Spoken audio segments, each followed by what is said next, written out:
Bienvenidos nuevamente a mi canal. Hoy tengo el honor de presentarles a una persona a la que yo personalmente también admiro mucho y respeto mucho por su calibre intelectual especialmente y por su trayectoria política, pero sobre todo por esa calidad personal intelectual. Estoy hablando del señor Francisco Tudela Van Breugel Douglas. Él es abogado por la Pontificia Universidad Católica del Perú, máster en Derecho Internacional de la London School of Economics en Inglaterra. Ha sido fellow del Rockefeller Institute for Latin American Studies, o Latin America creo, de la Universidad de Harvard y del Weatherhead Center también de la Universidad de Harvard.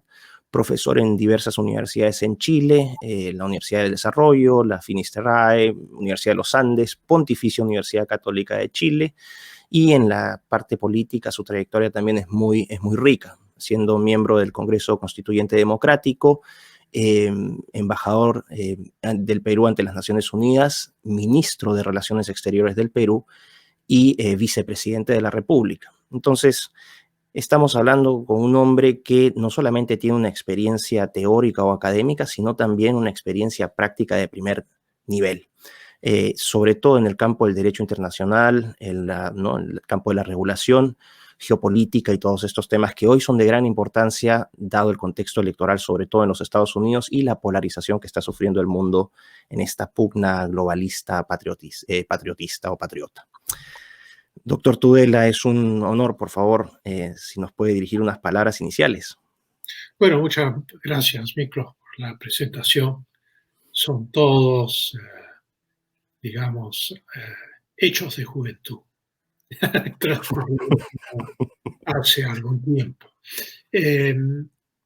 Yo creo que es interesante hacer esta entrevista porque he visto las otras entrevistas que has hecho y todas tocan temas puntuales del momento civilizacional que estamos viviendo. Esto es, estamos en un momento en el cual la historia entera está dirigiéndose en nuevas direcciones.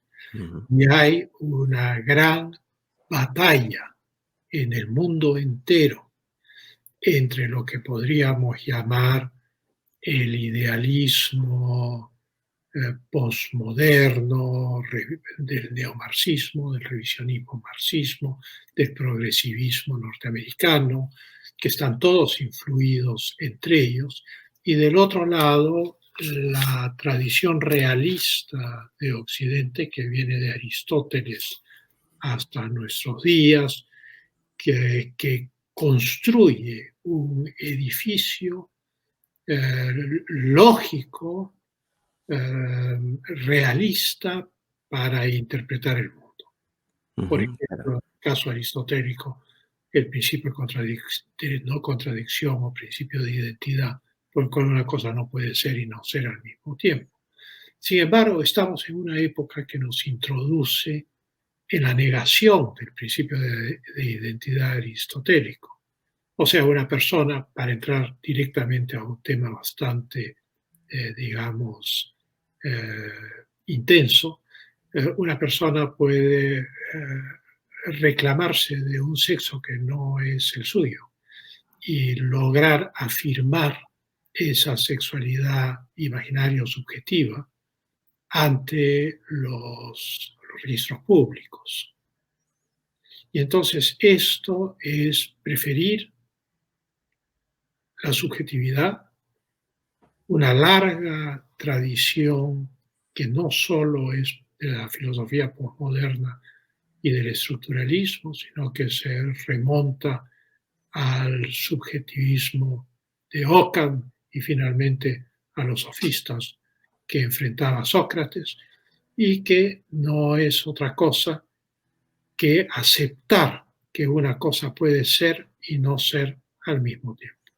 Que una persona puede ser biológicamente de un sexo, pero imaginariamente de otro sexo, y que el sistema legal está obligado a inclinarse ante la subjetividad y dejar de lado la objetividad cuya estructura lógica se proyecta desde el siglo III a.C. hasta el siglo XXI. Ujú. Entonces, esto se traduce en la política. Esto Así es. produce un enorme impacto en la política a través del periodismo, de los medios, a través de los círculos académicos politizados que hoy dominan muchas universidades importantes, a través de sectores empresariales que literalmente tienen un interés en estos conceptos como producto o que no quieren políticas de defensa del orden, digamos, realista, por llamarlo de alguna manera, o del orden tradicional, por llamarlo de otra manera, porque tienen negocios, por ejemplo, en la China, que hoy está bajo objeto de un debate y de sanciones por parte del gobierno de los Estados Unidos, no les importa que ese país sea una tiranía de partido único, un capitalismo de Estado, donde los famosos millonarios chinos tienen como capital semilla la plata que el partido les da. Es cierto que los dividendos son de ellos, Claro. pero eh, entonces se acepta eso y se oblitera la realidad política con tal de obtener los beneficios. Ujú. Y se genera además todo un lenguaje que convalida todo, un lenguaje de lo políticamente correcto. Esto es el newspeak, la novolengua que George Orwell mencionaba en su novela 1984, que es un tratado de teoría política y que Michel Onfray, en un libro que se llama Teoría de la Dictadura, Teoría de la Dictadura, ha desarrollado para analizar Maastricht y para analizar la realidad francesa. Ujú. Entonces, lo que ocurre en Estados Unidos es la confrontación de estos dos bandos, los realistas políticos de un lado, contra los subjetivistas del progresivismo, que quieren crear un mundo a partir de una idea que no tiene anclas en las realidades del mundo, o sea, la utopía. Ya Ujú. hemos pasado por varias utopías, por la utopía husita en Bohemia, que fue una utopía radical protestante, hemos pasado por la utopía racista del nacionalsocialismo, hemos pasado por la utopía igualitaria radical del jacobinismo en la Revolución Francesa, hemos pasado por la utopía radical del marxismo-leninismo en la Unión Soviética y en los países sojuzgados, y naturalmente todas esas experiencias de subjetivismo han terminado en catástrofe, muerte y sufrimiento. Así es, así es. Ahora, Eso es lo que la coyuntura en la cual el mundo está ahora. Si escogemos el subjetivismo y nos hacemos posmodernos, estructuralistas, gramscianos, ujú, partidarios de Engels, etcétera, termina la civilización occidental. Esa es la coyuntura en la cual estamos, porque se ha minado las bases de su resistencia con una ofensiva que empezó en el año 68, con las ujú, revoluciones de mayo del 68. perfecto. Si me Y permite. la otra opción es que triunfe Occidente con su concepto de razón y verdad. Ujú, perfecto. Usted ha dado entonces un preámbulo, un fundamento para contextualizar un poco en términos conceptuales y filosóficos lo que está ocurriendo hoy. Em, Menciona este libro de Michel Onfray que es muy, muy interesante, ¿no? Y fue publicado recientemente, ha sido 2018, creo que ha sido, sí. Y bueno, esta coyuntura, esta pugna en realidad, que al final los actos políticos uno los puede destilar en ideas y en conceptos, y al final es esta pugna entre objetivismo, subjetivismo, ¿no? Entre verdad y mentira, ¿no? O entre verdad y postverdad, vamos a Al ponerlo en esos final términos. del día, Occidente ha desarrollado, no había, un aparato lógico, filosófico, Ujú, que daba certeza y verdad respecto a las cosas. así es, Podría definir una jirafa y no decir que una jirafa es simultáneamente una hormiga. O era una hormiga o era una jirafa. Es el principio de claro. identidad. Eso Y, es lo que está siendo impugnado. y es curioso, ¿no? Claro, y es curioso porque esto lo hacen en nombre de la ciencia. Bueno, O sea, niegan. han ha transformado la ciencia en una religión humanista secular, el cientifismo. El cientifismo no es ciencia. El Exacto. cientifismo es la fe en el progreso, que es Así la es. religión del progresivismo, de las izquierdas neomarxistas e incluso de las izquierdas jacobinas, porque este fenómeno viene del siglo XVIII, Ujú. fenómeno de ahora. Es creer que el progreso se da por sí mismo, independientemente de las voluntades individuales, que produce mejores tecnológicas, cosa que es cierta, pero que esas mejoras por sí mismas, sin ningún esfuerzo individual, producen una mejora moral, por llamarla de alguna Así manera, es. del hombre. Y Así eso es falso. así es. Porque hay la fe de Rousseau en el buen salvaje.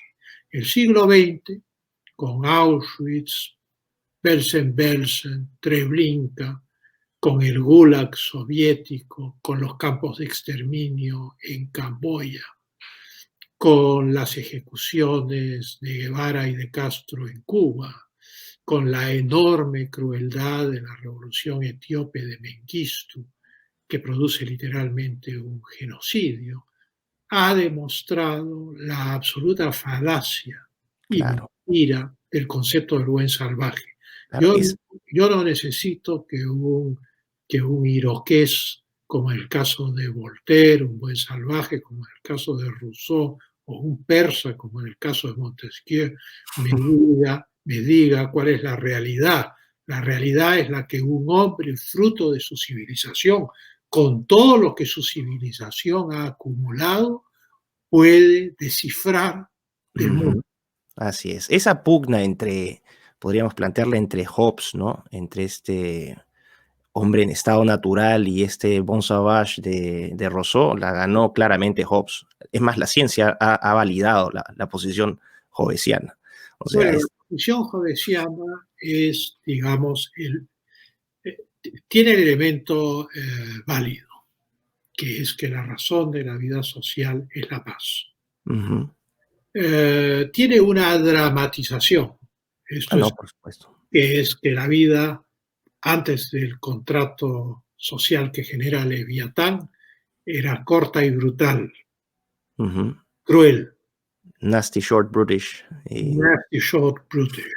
Pero naturalmente eso no es tan así, porque el ser humano es un ser social y por lo tanto hay un libro de teoría política poco conocido que es el de Filmer, Ujú. el patriarca, que es una especie de respuesta a las concepciones jovesianas. Y el patriarca de Filmer lo que dice es simplemente que es la estructura patriarcal la que genera el orden social, ¿no? Ujú. Él naturalmente está haciendo una apología de la monarquía, pero Así es. independientemente de eso, antropológicamente, es obvio que la tribu prehistórica se une para defenderse del tigre dientes de sable, del mamut, y, y hace una división de la labor y no es un contrato, sino que es simplemente una asociación espontánea. Así es. Según la filosofía realista, desde el siglo III antes de Cristo hasta el siglo XXI, no hay estado de preexistencia social, o sea, nunca hemos existido como individuos solos Ujú. antes de la vida social. Somos como especie seres sociales familiares, no somos la única especie. Los Ujú. lobos tienen manadas, los leones tienen familias. Aristóteles dice que hasta las fieras quieren a sus crías. Entonces, naturalmente, hay una naturaleza social, pero es cierto que Hobbes tiene una visión realista de la condición humana. Ujú. El ser Ujú. humano no es un ángel y el buen salvaje no existe. Y si me permite, como un acto, yo no soy experto en relaciones internacionales, pero podríamos concluir, y que me disculpe la gente que está viendo esto porque nos estamos viendo un temas conceptuales, pero solamente por curiosidad. ¿Podríamos asociar este hombre en estado natural con estas posturas realistas en esta escuela o esta corriente realista en las relaciones internacionales y este Bon Savage con la escuela constructivista de relaciones internacionales o sería muy tirado a los pelos? No es tirado de los pelos, es absolutamente pertinente, porque en el fondo todas las doctrinas de las relaciones internacionales se dividen en dos grupos conceptuales.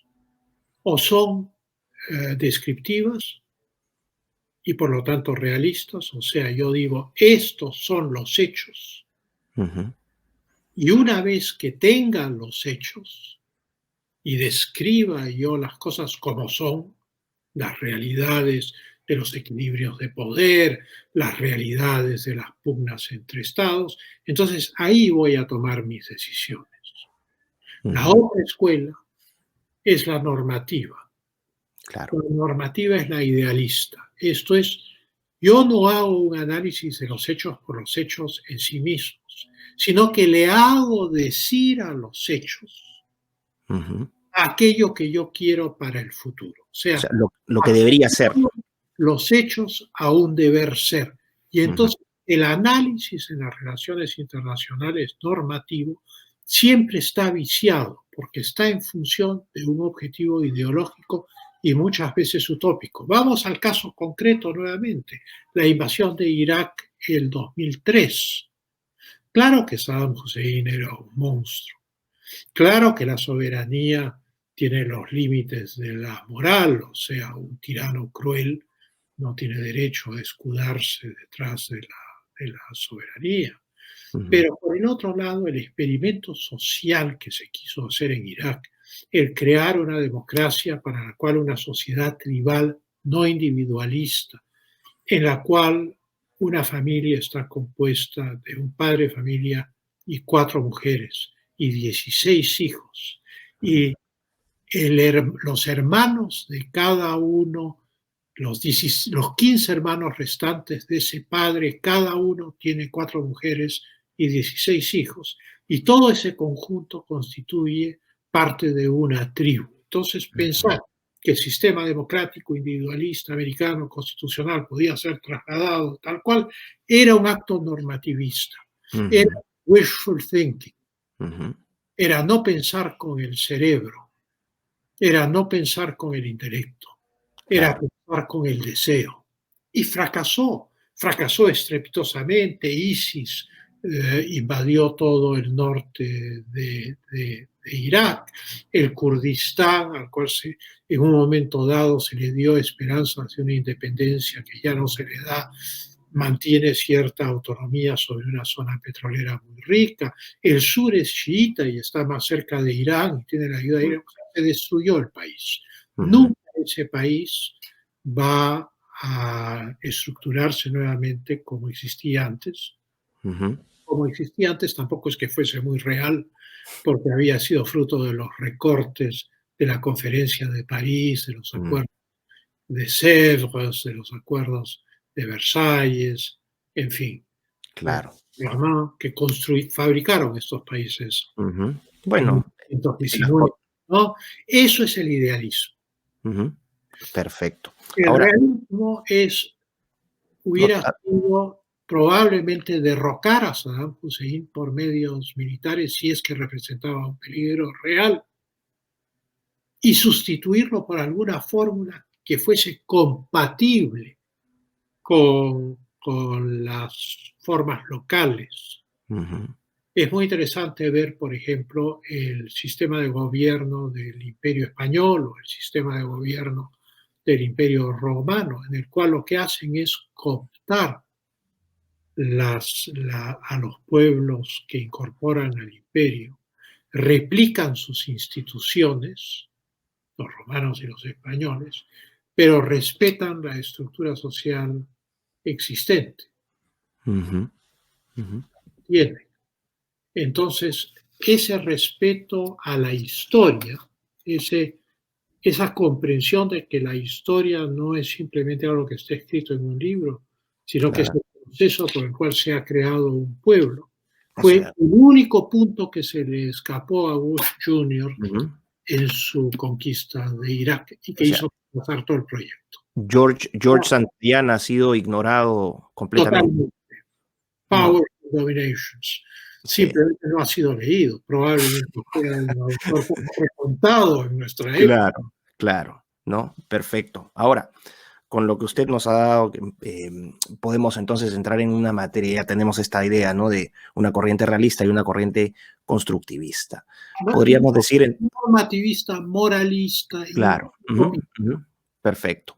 Vamos a entrar entonces ahora a los Estados Unidos. La elección, el proceso electoral que está ocurriendo en estos momentos, 3 de noviembre, elegimos a Biden, bueno, no elegimos, los estadounidenses eligen a Biden o a Trump le dan la confianza por 4 años más. ¿Qué está en juego ante esta elección? ¿Qué está en juego en esta elección? Sé que es una pregunta muy amplia, pero si la puede condensar, ¿qué es lo que nos estamos jugando? Retomando también lo que ha mencionado anteriormente. estamos jugando una gran batalla ideológica por la supervivencia de nuestra civilización y del republicanismo constitucional con la división de poderes, los checks and balances. Eso es lo que está en juego. Ujú, Si perdiera el presidente Trump las elecciones por el spoils system, que hace que el partido ganador ocupa toda la estructura del Estado, los demócratas impondrían estas tesis de las cuales hemos hablado en política exterior, ujú, en normativismo, que implicaría un ablandamiento respecto a la China, y ujú, probablemente enormes conflictos en el espacio postsoviético con Rusia. No olvidemos los eventos de la Plaza Maidán en Ucrania. El gobierno de Yanushenko, independientemente de que fuese prorruso, es un gobierno que fue derrocado, no ujú. Sí, pues. solamente porque los revolucionarios de Maidán fueron supervisados in situ por Victoria Nuland, como enviada al presidente Obama Ujú, y por la embajada americana. Incluso hay grabaciones que se hicieron en la cual Victoria Nuland le dice al embajador: actuemos ahora porque si no los rusos nos van a ganar. O sea, habían derrocado un régimen para incorporar a Ucrania a la Unión Europea y a la OTAN, independientemente de lo que los ucranianos quieran. La intervención implicaba un grave riesgo de conflicto. Lo más probable es que, de haber ganado Hillary Clinton las elecciones entonces, se hubiese producido alguna forma de conflicto limitado entre los Estados Unidos y Rusia en ujú. el espacio postsoviético en Ucrania. Ahora vemos el conflicto en Nagorno-Karabaj entre, Claro, entre entre, Armenia y Azerbaiyán. entre Armenia y Azerbaiyán, los turcos del lado de Azerbaiyán, los Ujú, rusos del lado de Armenia, que es una cosa en ambos casos ujú, tradicional que viene de siglos atrás. Vemos lo que está ocurriendo en Bielorrusia. ujú. Todo ese espacio del mundo es un espacio enormemente peligroso. Y entonces, en el plano de la política internacional, el plano interno ideológico, lo que está en juego es la tradición constitucional, la libertad religiosa, Ujú, el orden de la familia, el respeto a la propiedad privada, la libertad económica. Todo eso está en juego dentro de los Estados Unidos. Pero los Estados Unidos son una potencia mundial, son además la gran potencia difusora de ideas en nuestra época. claro. Ujú, Y entonces la negación de esos principios como un triunfo demócrata y la imposición de agendas del progresivismo norteamericano, que son naturalmente antifamilia, eh, ujú. eh, partidaria de los impuestos altos, que son una forma de expropiación indirecta de la propiedad. Solo el plan verde de los demócratas costaría $1 trillón, que Sí, sería no, es inejecutable. además después de la crisis económica de una Ujú, pandemia como el ujú. COVID-19. Entonces, todo eso en el orden interno debilitaría a la sociedad americana, y en el orden internacional la posición demócrata de entenderse con la China y de agredir a Rusia implicaría la ruptura del arco de contención que los Estados Unidos y sus aliados europeos tienen Total. respecto a sus rivales no Ujú, occidentales. Esto es, los Estados Unidos, Europa, bueno, Turquía, que está dentro de la OTAN, Israel, Arabia Saudita, la India, eh, Ujú. Taiwán, Corea del Sur, Japón, forman un arco defensivo de contención, sobre todo de la China. Es interesante ver en los portales de las distintas agencias de prensa la agresividad, por ejemplo, del Global Times o de Xinhua, que son los periódicos y la agencia del Partido Comunista Chino, la agresividad contra Trump, y lo mismo ocurre en Irán, y lo Ujú. mismo ocurre en Caracas y en Buenos Claro. Aires y en gran parte de Europa, curiosamente. Sin embargo, los rusos no están con los demócratas. Y uno diría, bueno, son aliados de Trump. No son Ujú. aliados de Trump. Así Eso es. se llama Realpolitik. Ujú. Durante la Guerra Fría, ellos tenían que balancear a la China, que se había peleado con ellos con la ruptura sino-soviética. Y para balancear a la China usaban dos factores: la internacional comunista, o sea, todos los países comunistas afiliados a la Tercera Internacional, eso era un contrapeso, y el otro contrapeso era su propio rival, los Estados Unidos, que también era rival de China. Kissinger y Nixon rompen esa estructura, ganándose al rival y ponen a la Unión Soviética en una situación de inferioridad. En el Ujú. mundo de hoy, Rusia reta a los Estados Unidos, trató de hacer la estructura de los BRICS para sustituir el dólar por otra moneda. Los BRICS pues eran Brasil, Rusia, Rusia, India, Alemania, China, en Sudáfrica. fin, Sudáfrica. Ujú. Y eso no funcionó, cayó el Lula y por lo tanto el esquema fracasó. Entonces Rusia juega en un tablero de ajedrez difícil. Ujú. No Ujú. combate a Trump porque Trump representa la política exterior americana que confronta a la China y por lo tanto la debilita. El este ruso, o sea, de los Urales hasta el final del Asia, tiene muy poca población. No creo Ujú. que Rusia esté pensando en querer ser poblada por la China. Entonces necesita el debilitamiento de la China. Es la Ujú. misma política que Inglaterra llevaba respecto a Europa. Esto es que nunca hubiese un poder dominante en Europa. Sin embargo, en América Latina, Rusia apoya a Venezuela, apoya a Cuba. Y uno diría, bueno, esto es esquizofrénico, porque en Europa apoyan más bien a los partidos nuevos conservadores. Y es que los rusos ya no están actuando en su política internacional sobre una base ideológica, están actuando sobre una base Pragmatismo. realista Así es. y Ujú. están buscando su propia supervivencia porque tienen 142 millones, que es la mitad de la población de los Estados Unidos, y tienen un PBI que no alcanza ni el 40% de los Claro. Estados Y Unidos. el Tienen 10% de la población china también. correcto. Entonces juegan contra los Estados Unidos en América Latina y juegan contra la China no combatiendo a los Estados Unidos en el orden interno de los Estados Unidos. Ujú. Esto Ujú. es no combatiendo a Trump.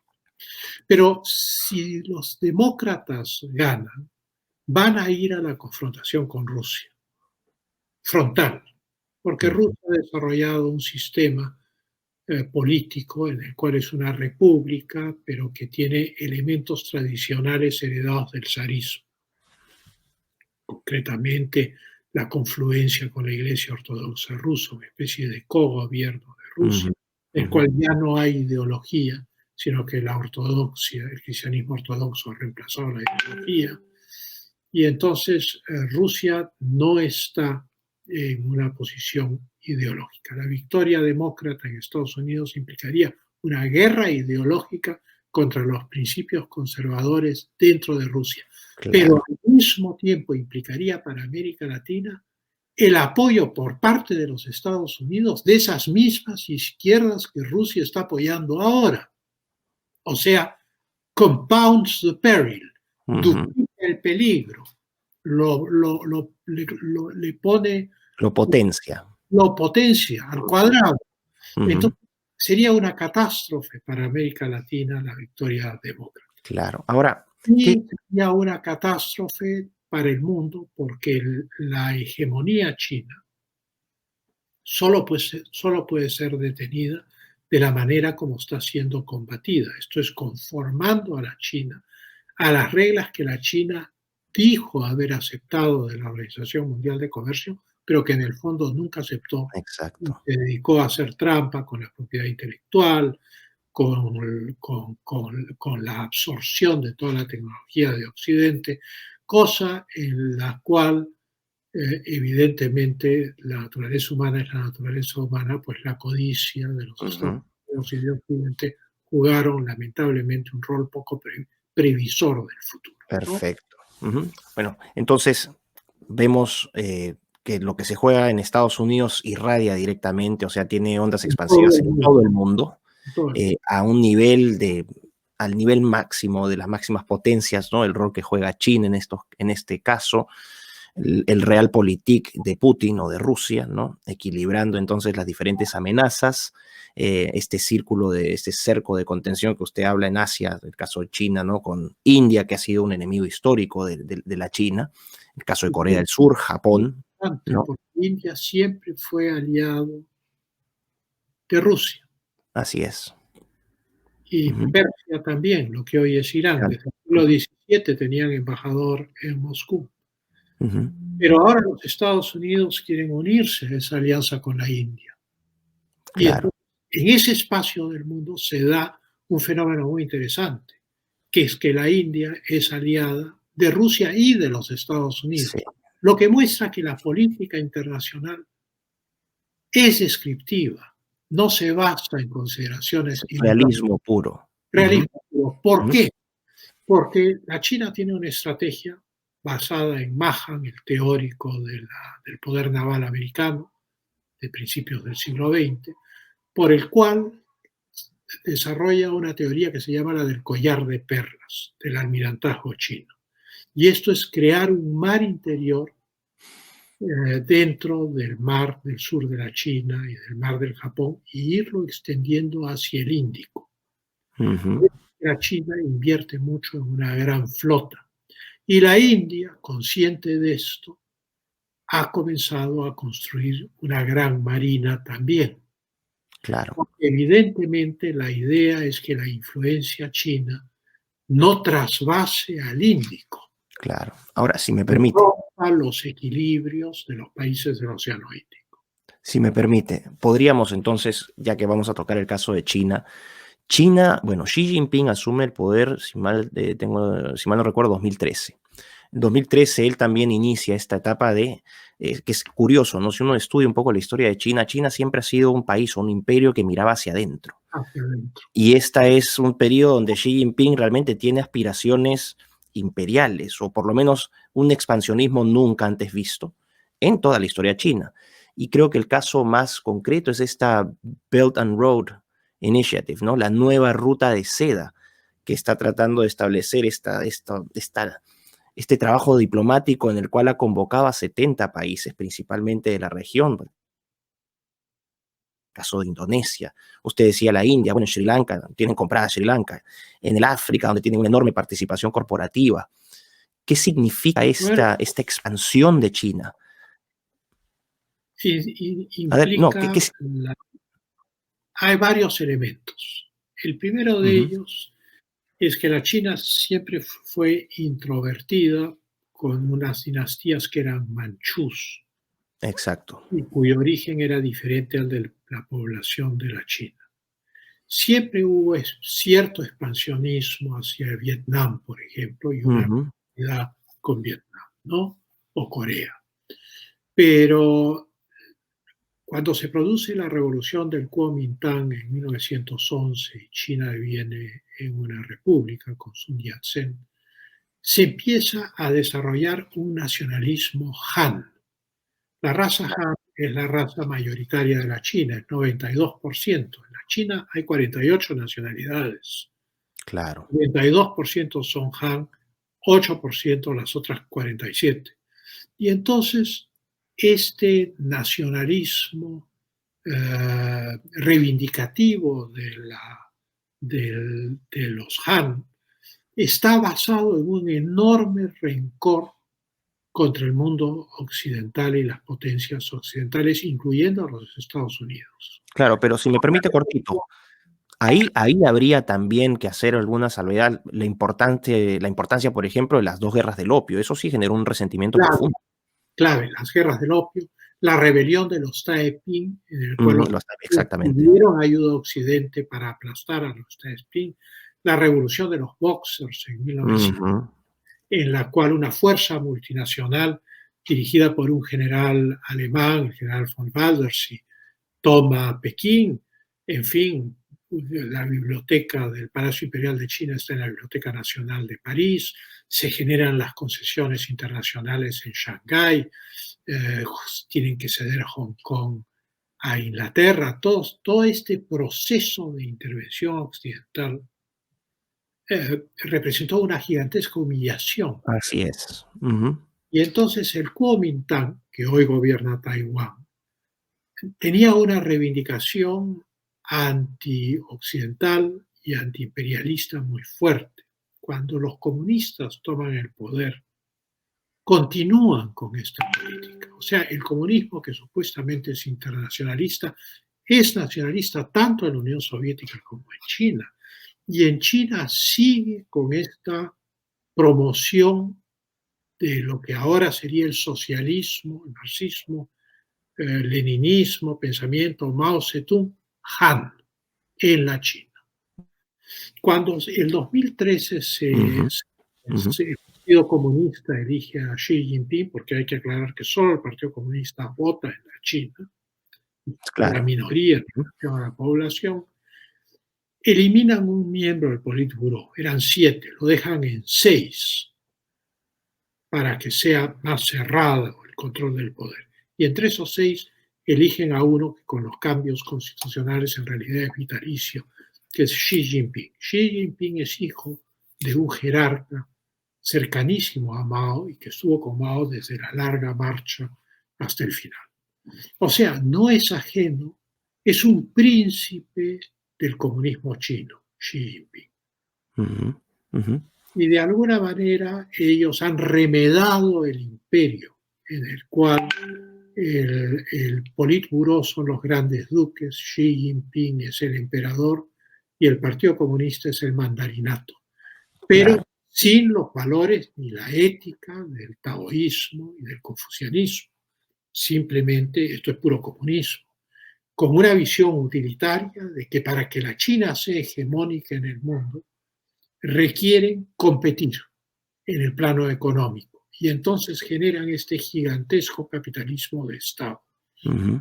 Y es Ahora, eso que bien describes tú como un proceso expansivo. La ruta de la seda es también el acuerdo transpacífico, o sea, no ujú. va como la antigua ruta de la seda del Asia a Europa, No, esto abarca todo. también va del África África. a las costas de América del Sur y del Ujú, Norte.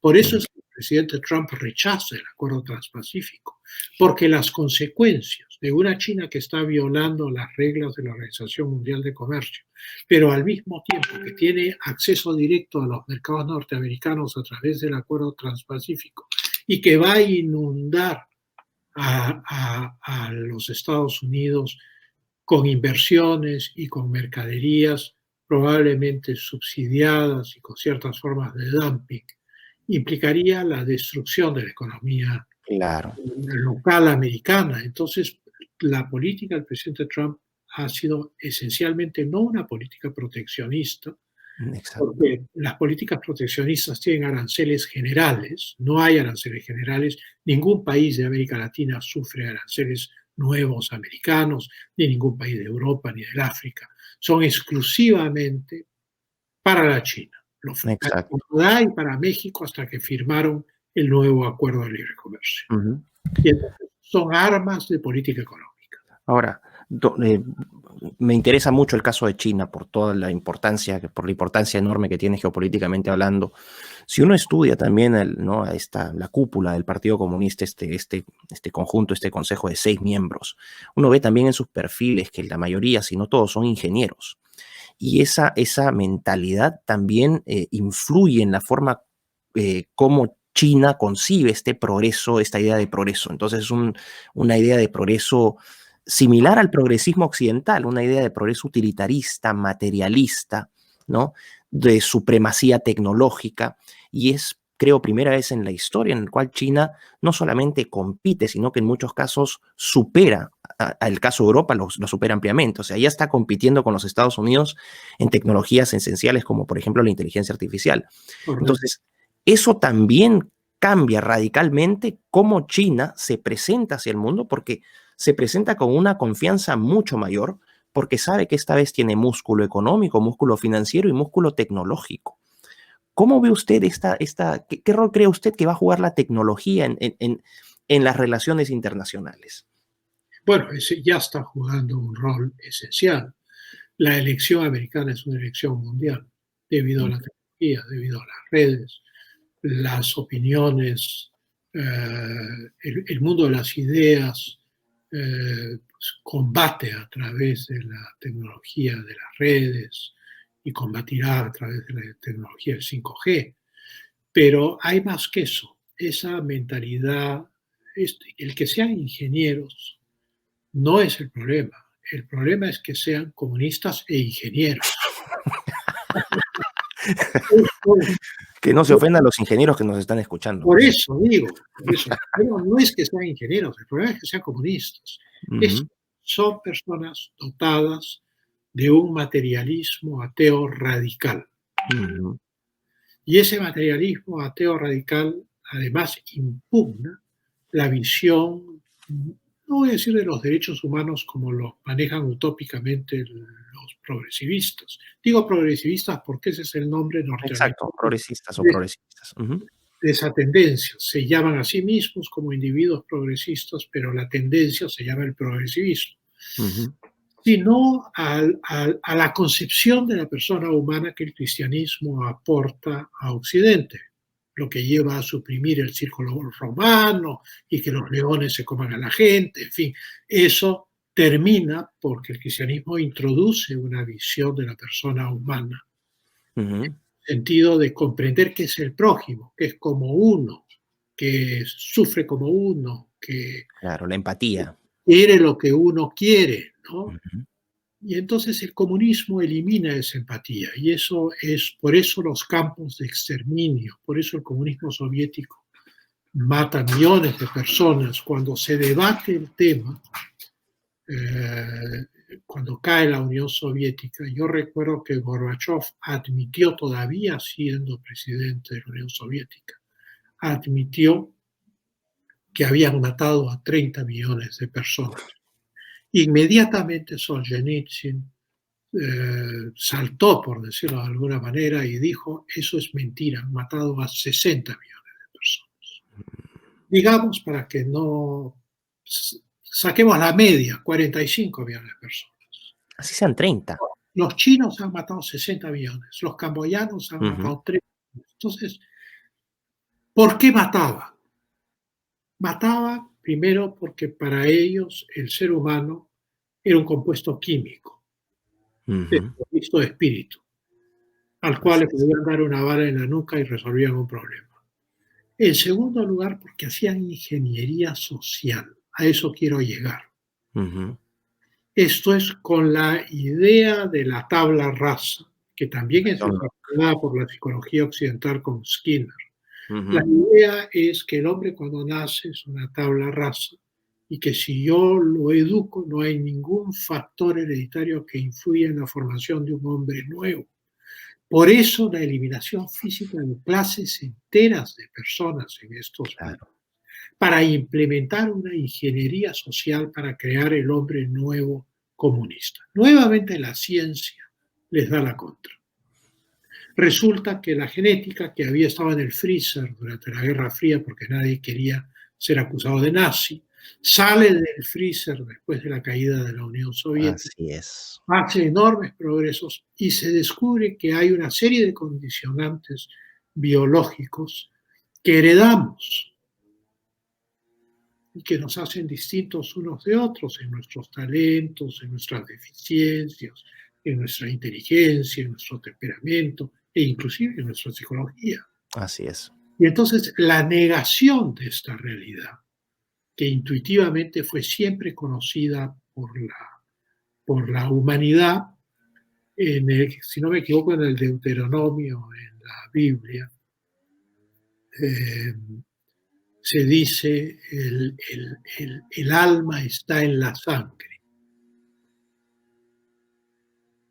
Es una discusión que tienen Moisés y Aarón. Y Aarón, Ujú, el alma está en la sangre. Siempre hubo una intuición de esta realidad, no un determinismo. ¿Ah? claro. Enormemente importante hacer esta aclaración en este punto.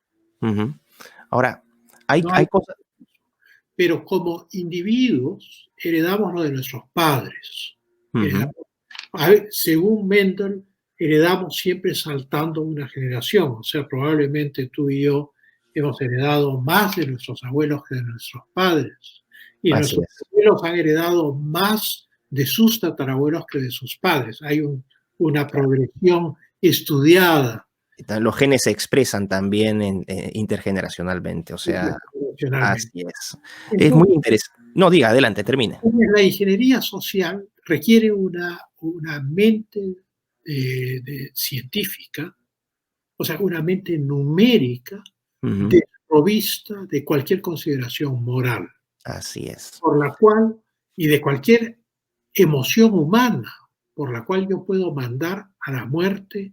Por ejemplo, Stalin ponía cuotas, decía, en Kiev tiene que detenerse a 200.000 contrarrevolucionarios.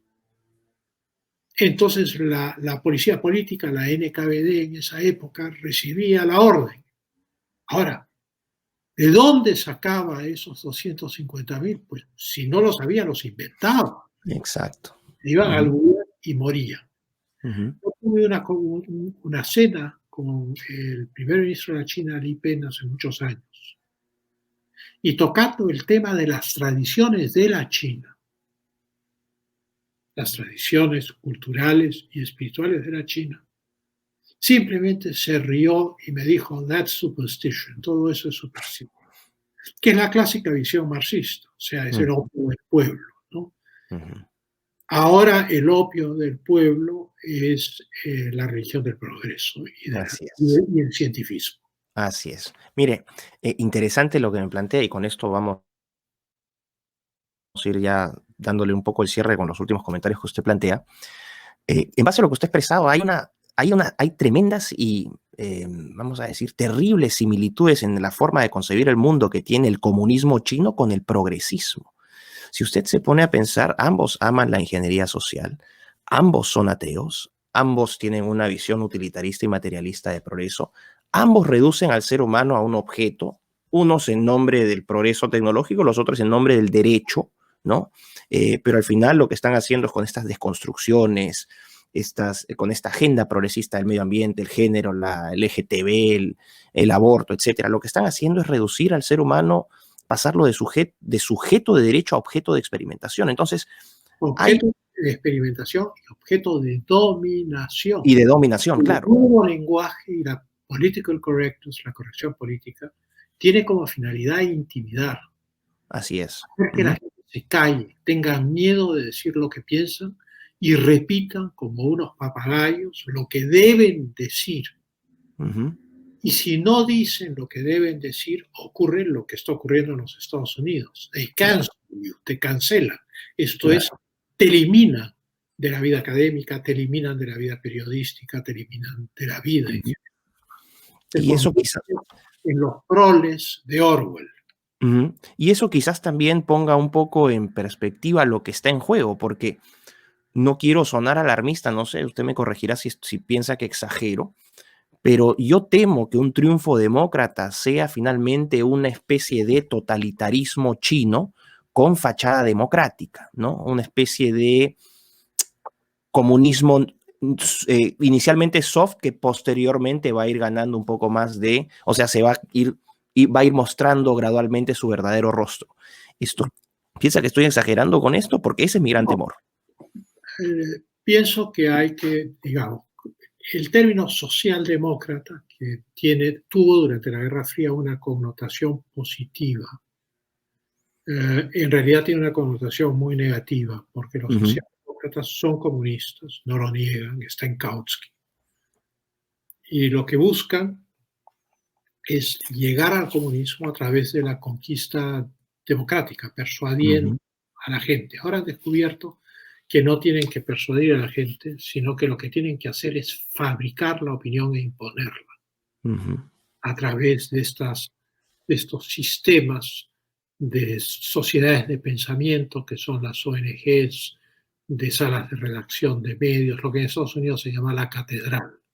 Claro, prensa, academia, ONGs, Así es. fundaciones, todo. Entonces, la socialdemocracia ya ha llegado a la conclusión que no basta con la vía democrática y que se necesita la conquista cultural y la imposición, borrando el pasado con la modificación del lenguaje y la reescritura de la historia.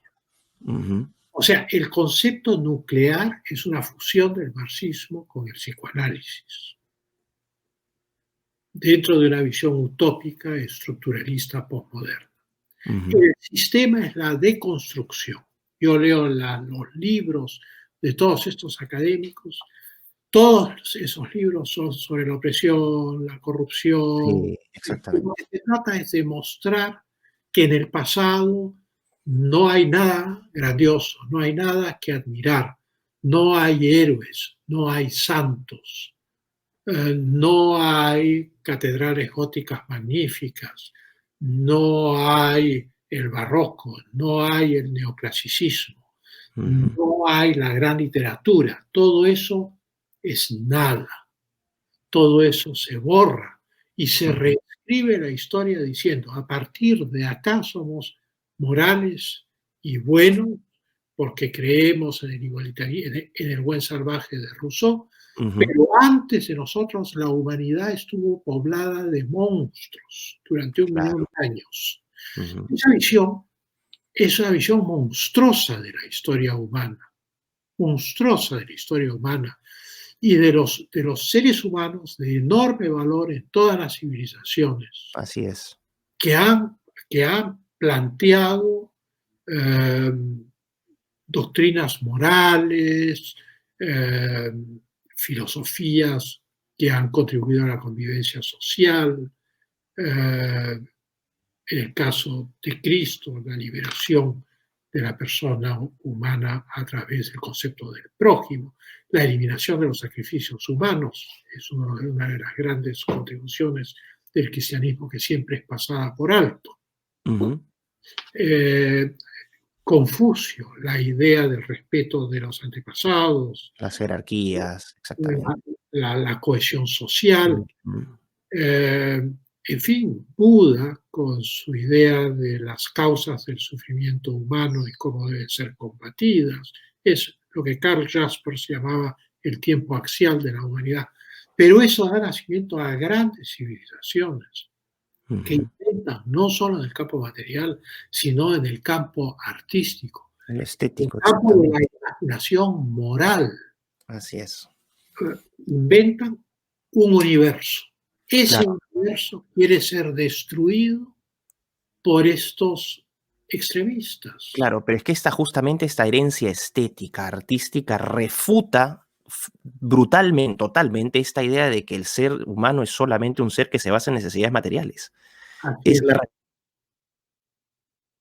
refutación absoluta. O sea, cuando uno ve, por ejemplo, al Miguel Ángel, ¿no? Al David de Miguel Ángel, o cuando uno ve las pinturas de Tintoretto, Giotto di Bondone, uno ve que ahí hay una expresión, una necesidad que trasciende lo material. Eso probablemente también explique en cierta manera la motivación que tiene el progresismo de destruir el pasado, la destrucción de las Hay una estatuas. anécdota muy interesante que ilustra todo lo que acabas de decir. Le Corbusier, el arquitecto Ah, horrorosa la. famoso, construyó unos bloques de apartamentos. Esta idea del edificio caja, sin Ujú, horroroso. decorativos, sin molduras, sin nada, simplemente una caja con ventanas, esa idea es de Le Corbusier. Y él imaginaba estas gigantescas ciudades del futuro con estas torres, sin ningún adorno, donde la humanidad viviría como hormigas. Ya mayor, tarde en su vida, cuando iba a su estudio de arquitecto a trabajar, esquivaba los edificios que había hecho en París. Cambió su ruta para no verlos, porque hubo una especie de Arrepentimiento. arrepentimiento tardío, Ujú, ¿no? ujú. Entonces, pero lo que estaba haciendo era deconstruir. Hubo otros esfuerzos que sí produjeron cosas bonitas, pero que estaban dentro de la misma dirección como el Bauhaus. Ujú. Hacer diseños para producción industrial inspirados en el mundo industrial. Había cosas feas, habían cosas bonitas en el minimalismo del Ujú. Bauhaus, pero a lo que voy es que el mundo de los progresistas, que ellos se han adueñado de la cultura, dicen que ellos son Ah, los... sí, por supuesto, son el monopolio absoluto. Es el mundo de la negación de toda cultura y la búsqueda del funcionalismo racionalista, utópico, sin expresiones. Perdone, disculpe que justo entró mi hijo, me trajo esta planta. Me Entonces, parece muy bien, una evocación de botánica. sí. Así que por eso, disculpa a la gente que nos está No, viendo con esta y en distracción. esta, una de las características que ha producido el COVID-19, que no es Ajá, uno de los grandes temas de la campaña americana, dicho sí, sea, claro. Ujú. de acá también, es, es la manera de relacionarnos como lo estamos haciendo ahora. Exacto, Y la lo es, nueva anormalidad. yo tengo un perro, un Shiba Inu japonés muy simpático, pero a veces entra ladrando cuando estoy Sí, sí, una sí, conversación de estas, ¿no? sí, Entonces, digamos que son los gajes, así es. Bueno, nuevas formas N- que la ¿no nos pandemia. ha pasado como recuerda ese corresponsal o ese profesor estadounidense en Corea del Sur, creo que fue, donde lo estaban entrevistando y entran los hijos y empiezan a hacer ruido? Sí, Un video viral de la BBC. Bueno, no ha estado a ese nivel por suerte. Eh, Le hago la última pregunta y ya con esto también vamos cerrando. Nuestra audiencia es latinoamericana o iberoamericana. Vamos a enfocarnos en América Latina. ¿Qué pueden esperar los latinoamericanos de un triunfo? Vamos a ponernos pesimistas de Biden. yo ¿Qué creo queda por hacer? que ¿Cuáles son los reductos de lucha? es muy sencillo. Esto se ilustra con ejemplos. Obama restablece las relaciones diplomáticas con Cuba, abre la embajada, está entusiasta con los cubanos, va a iniciar el comercio exterior con Cuba y diseña los primeros créditos. El destino final de eso era que Cuba iba a abrir su comunismo, Uh -huh, la absorción de los recursos americanos sin cambiar su régimen político. La victoria de los demócratas, que a través del Instituto Carter mantienen un contacto permanente con la cúpula dirigencial de Cuba, implica el socialismo para América Latina, implica el no confrontar al régimen venezolano, implica confrontar al régimen colombiano, implica bendecir todos los experimentos de izquierda de América Latina. De alguna manera, los Estados Unidos han visto en América Latina, digamos, una construcción enemiga, hija del imperio español al cual Inglaterra combatió ferozmente. Y por lo tanto, es una herencia que debe ser destruida.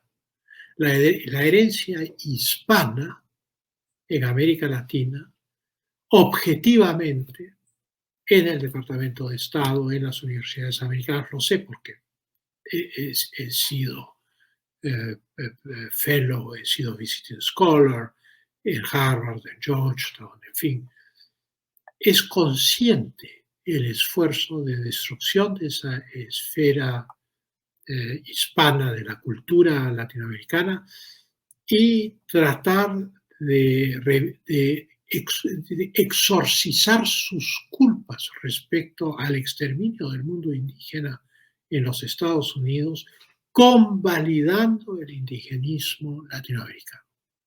Ahora, eso no significa que los Estados Unidos no tengan, yo diría que en el caso de América Latina tienen dos enemigos, que son Venezuela y la Argentina. La Argentina es un enemigo histórico desde el siglo XIX.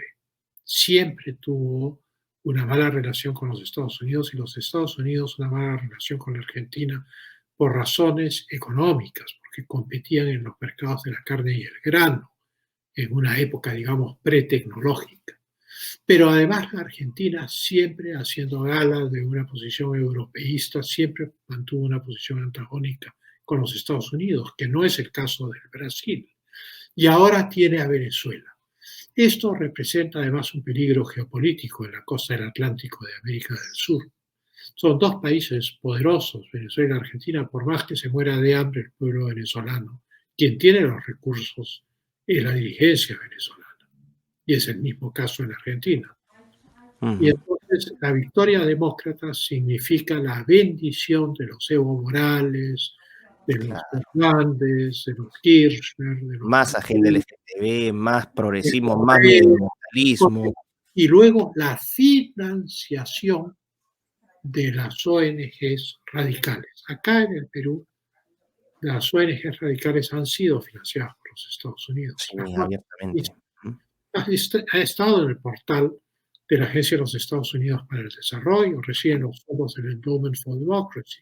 Entonces, eso es una cosa que inmediatamente se incrementaría. Bueno. De tal manera que sería, encuentro yo, una tragedia que ganen los demócratas en esta coyuntura histórica en la cual estamos luchando por la existencia de nuestra cultura en todas partes del mundo, sea Hungría, sea Austria, sea Italia, sea España, sea Inglaterra, sea el Perú. El Brexit es la prueba del esfuerzo británico de querer liberarse y regirse por sí su mismo, exactamente. constitución, sus leyes, que se han desarrollado a lo largo de 1000 años. Y no por los burócratas desde Bruselas, que también son progresivistas como los demócratas americanos. Entonces, esta lucha es global. La derrota del Partido Republicano en los Estados Unidos y la victoria demócrata tendrá consecuencias globales. Muy serias, ¿no? Para muchos países en el mundo que serán, digamos, avasallados por estas doctrinas subjetivistas, socialistas, etc. Bueno, señor Tudela, ¿qué más? Me podría quedar, en serio, sinceramente, me podría quedar más tiempo, pero lo que pasa es que estadísticamente en YouTube ya los videos de 15 minutos o más aburren, pero yo me tomo el riesgo, me voy hasta los 60. Así que vamos a ver quiénes aguantan. Yo sé que va a haber varias gente interesada, sobre todo gente que no es de Perú, que puede también conocerlo por mi canal. Y darle las gracias por esta gran conversación. Siempre es muy grato, ¿no?, escuchar a gente que realmente sabe lo que está hablando. Y usted es una persona que tiene la autoridad intelectual y moral para poder hablar de estos temas y yo se lo agradezco muchísimo. Lo comprometo públicamente, no pronto, pero para más adelante, unos meses más, vamos a decir, un par de meses más, para volver a invitarlo a esta plataforma, si es que así lo cree conveniente, para conversar. Pero por el momento me quedo con esta participación y espero que haya sido del agrado de la gente y agradecerle su participación. Muchas gracias, Miklos. En primer lugar, quiero felicitarte por este programa que mantienes y que es enormemente informativo y que tiene una muy buena audiencia. Tengo entendido que tienes 50.000 vistas de este programa. Eso es más que el tiraje de un diario de la prensa escrita hoy en día, de impresa, y eso es muy importante. Y luego, por último, no tienes por qué comprometerme, porque yo voluntariamente estoy encantado de participar en esta. Bueno, sus palabras quedan como prueba. Entonces, para la próxima no lo voy a estar acosando por el celular. Le mando un fuerte abrazo, cuídese mucho. Vamos a ver que ojalá que gane Trump y bueno, que tenga éxito en su vida. Yo estoy acá para sus órdenes también para servirlo y encantado de contar con usted. Fue un honor. Muchas gracias. Muchísimas gracias.